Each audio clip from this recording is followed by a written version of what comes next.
നിറയെ വായനയും നിറയെ പച്ചപ്പും നിറയെ സന്തോഷവുമായി.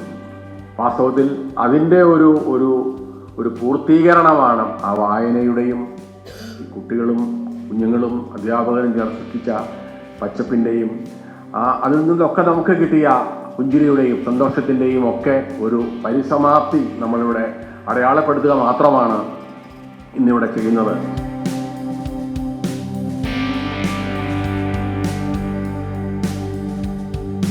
നല്ല പാഠത്തിൽ നിന്ന് എനിക്ക് കിട്ടുന്ന കുറേ തിരിച്ചറിവുകളുണ്ട്.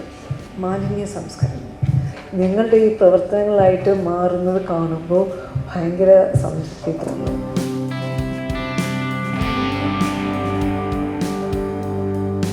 മനോരമ നല്ല പാഠം എന്നതിലൂടെ ഒരു സമൂഹത്തെയാണ് കണ്ടതല്ല. അവിടെയാണ് ആ വാക്ക് ഉപയോഗിച്ചത്, സാമൂഹ്യ പ്രതിബദ്ധത എന്നുള്ളത്. അത് ഓരോ കുഞ്ഞിലും രൂപപ്പെടുത്തിയെടുക്കണം എന്നുള്ളത് കൊണ്ടാണ് ഒരു പുത്തൻ പാഠപുസ്തകമായി മലയാള മനോരമയുടെ നല്ല പാഠം മാറിയത്.